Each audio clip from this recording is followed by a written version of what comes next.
that particular power. So we've got elemental control. We've got the third exceptional training. Ooh. And we've got speed as our power deck B powers to start off with. At the end of every turn, these will start to cycle off, but for right now, that's what we have to start. So elemental control gives you 3 options when you buy it. You can either go fire, water, or earth. The other copies have some combination of fire, water, earth, and air to make up the 4 kind of cardinal elements. Exceptional training gives you a free floating power surge to buy or activate powers on your turn. So that can be really helpful if you rely on power surges for all of your other powers. And speed lets you draw an extra card from the villain deck on your turn. So that can help just increase the reach of your hand. So those are the powers we're working with. We've got our 5 cards. We've got the opposition. I think it's time to get going. The first round of the game is called the ambush round. So we're not going to worry about the effects of any of the cards that are in play. So, for instance, the Super Soldier and the Mystic Wards, their special abilities, their special text don't factor in this first round. Basically, because we're bad guys, we kick in the door, we attack, we take them by surprise. So we don't have to worry about them attacking us back for the first round. We're going to just do actions, and my dear, would you like to go first? Actually, I can go first if you prefer. Why don't you go first? Because I don't think I'm going to be doing anything spectacular this turn. All right, so on my turn, I'm going to look at, we're skipping refresh and events for the ambush round. We're just going to do actions. So I'm going to start by attacking targets. And attacking a target is putting cards on it, which means I could put power surges or defense cards on the Mystic Wards to deal damage, or I can put attack cards on the Super Soldier. So At least he isn't flying. Yeah, well, even if it was, it's the ambush round. So that's true. That actually... Yeah, that's an old rule, and we is. found it was a little bit difficult to deal with them. Yes, we've gone through many iterations of easy to impossible rules with things. Yeah. So, I'm going to go ahead and put 1, 2, 3 attack cards on the Super Soldier. Ooh. I mentioned earlier he's got 5 health, so that doesn't defeat him, but it puts him in a pretty prime position for Sarah to finish him off. So that's 3 damage on the Super Soldier out of 5. So I attacked. Next, I would bank my defense and my power surges. I actually don't have any defense cards, so I'm leaving myself open here, but I've got a couple power surges. So I'm going to use those to buy a power. I've got 6 options. Now, I should mention, in a normal 1 to 2 player game, you only play with one of the 2 power decks. Mm-hmm. But because we're trying to test out as many of the new powers as we can, we're going to play with both just for demo's sake. So I've got a lot of options here. And I mean, we're playtesting, right? Yeah. So I'm going to buy Reality Warping because we want to test it out and see how it works. So I'm going to buy Reality Warping level 1. When I first buy it, it's exhausted, so I can't use it until my next turn. Those power surges that I spent are going to go into the discard pile for the villain deck. Now, some of you may be asking, well, hold on a second. The Mystic Wards make you discard a power surge when you play it. And you're right, but those don't come into play during the ambush round. That's going to activate at the end of the ambush round. So I got lucky, was able to buy a power first turn, because that's going to cause some problems for me. So now that I bought powers, the last step in the actions phase is to draw back up to a hand of 5. And then I'm going to pass it over to Sarah so she can take her ambush turn. All right, so... Ooh, that's a good hand. Starting off with my attack cards, I actually have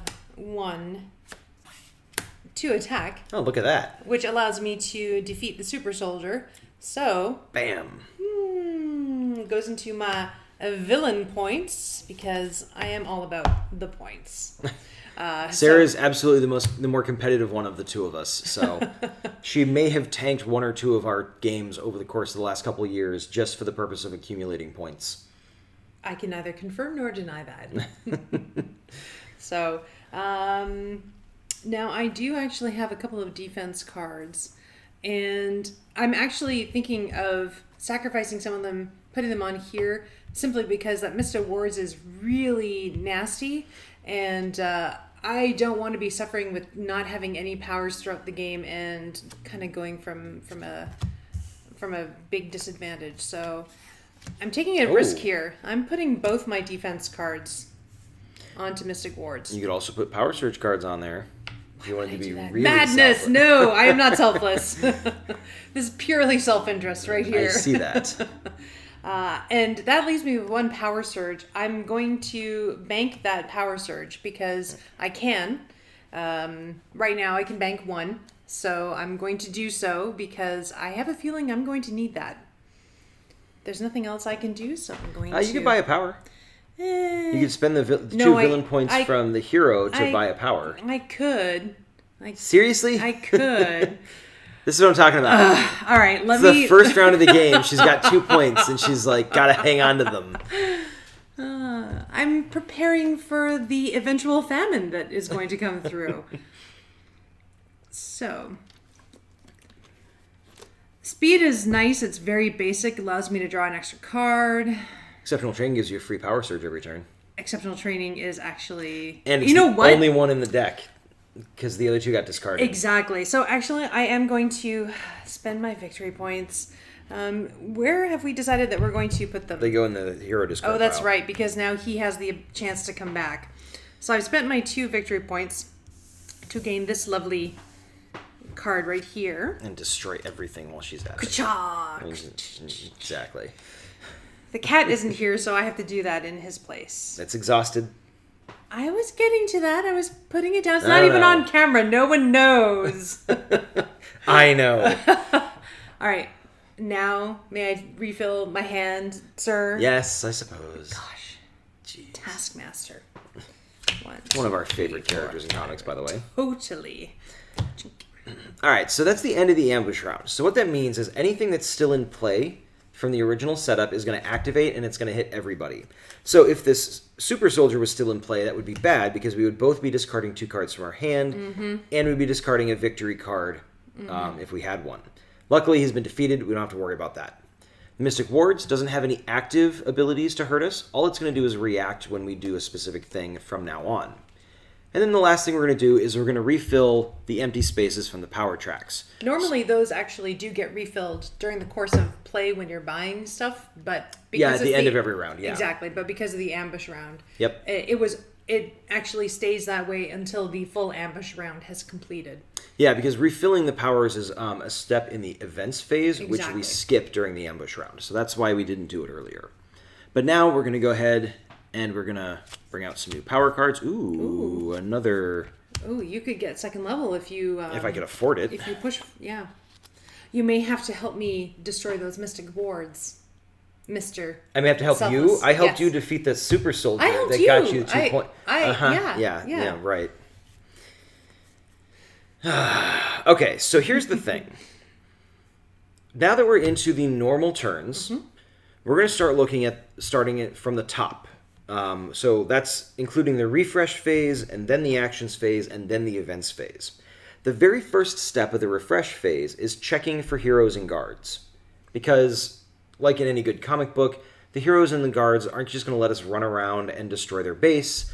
They're going to send someone to stop us. So, since it's my turn, I have to decide if I want to play 1 hero card or 2 guard cards. Now, guards tend to hit a little... Well, heroes hit harder. And they have more health. So, one of those could be bad. But the wrong combination of 2 guards could also be inconvenient. They could be overwhelming depending on what you get, so... Yeah, exactly. I think what I'm going to do is I'm going to play 2 guards. I'm going to hope it doesn't go badly for me. So, first guard is a soldier. He's going to make me discard a card from my hand. I don't have any defense cards, so I'm going to discard an attack. Then I'm going to play another guard, and it's a special forces. He's going to make me discard a card. You couldn't play 1 more power surge on that, could you?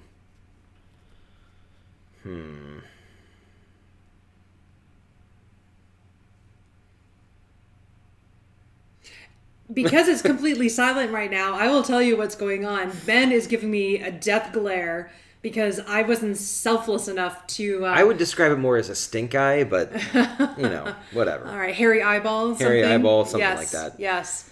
I'm going to go ahead. I'm going to discard another attack card for that Special Forces. At this point, I've checked for heroes and guards. I brought out 2 guards, and they attacked me because of their reveal abilities. I should probably show you what those look like. The little eyeball icon... sorry, I'm trying to get the glare out of there. The little eyeball icon there is a reveal ability, saying discard 1 card from your hand, and that's it's not focusing, sorry. And then the other icon on there was another reaction ability, much like what the Mystic Wards has. But I don't have to worry about that just yet. So... I'm going to go ahead and play... I'm going to refresh my powers. So my reality warp I got last turn is now refreshed. And then if I had any leftover defense cards, I would discard them now. Sadly, I don't.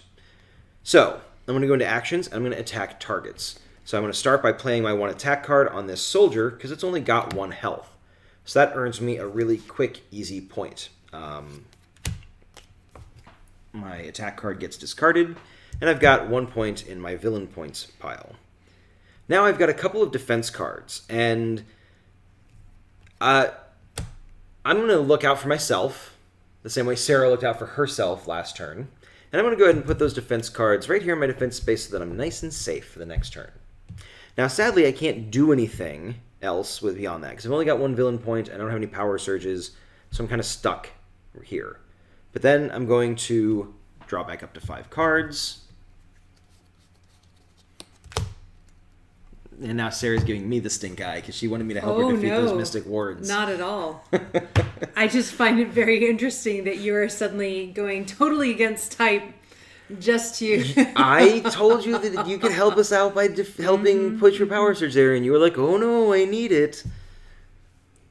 All right. Got my eye on you. So, this is how it starts, ladies and gentlemen. This is going to go badly long term, I'm pretty sure. So, I drew back up to 5 cards. That's the end of my actions phase. So, the next thing I'm going to do is we're going to go into the events phase, which requires us playing an event card. Ooh, do I get to flip this one over? You can flip it over. Event is Heroic Defense. Heroic Defense. I love the artwork on this card. It's one of my favorites. Here, I'm going to use this hand. Gling! Yeah. I love the sparkle on the teeth. That's awesome. It's fantastic. It's one of my favorite parts of this whole thing. So, this is a persistent event card. Normally an event card comes out, it has an effect, it gets discarded. This is a persistent event card. It's going to stick around until 2 attack cards are played on it. And it forces you to play the next 2 attack cards played on this card. So basically it represents whoever you're attacking, withstanding the force of your attack more than they normally would be able to. So that's kind of inconvenient for Sarah, because she's probably going to have some... Definitely sort of in conjunction with this, because... Yeah, the Special Forces reaction ability is if you play an attack card on it, it makes you discard the first attack card you play on it every turn. So you have to play 2 attack cards on this. Plus 2. Then 1 here, which would get discarded. So on her turn, she would need to play 4 attack cards to even hurt it. Mm-hmm. And since it's got 2 health... Mm-hmm. She's probably not going to be able to defeat it on her turn. But who knows? Maybe she'll pull something out of her hat. So, we've got the event card. I'm not wearing a hat. Figure of speech. Went over your head. Nothing goes over my head. Too fast. I will catch it. Exactly. Guardians of the Galaxy reference, anybody? So, played the event card. The next thing is check for recur abilities. There aren't any on the table, so we'll skip that until it's relevant. Mm-hmm. And then we're going to cycle the powers. Oh. So what that means is we're going to play the top card of both power decks. It's going to push them all over 1 space. And then because there were already 3 cards out, Light Control is going to get discarded. And then for power deck B, Elemental Control is going to get discarded, which is inconvenient because that is, as we mentioned earlier, one of our... victory cards. Yes, so now we only have 1 of those left, and I think we only have 2 sorcery left as well. There are 2 sorcery and 1 elemental control left, yes. Yeah. So we also need a teleportation and a psionic ability. So yes. Any 5 of those. But that's going to be tough because we went from 15 to now having 12. Mm-hmm. So, that's the end of my turn. Cycling powers is always the last thing that we do. So it's going to move over to Sarah, and she's going to get to go. All right. So the first step in the refresh phase is to check for heroes and guards. Because there is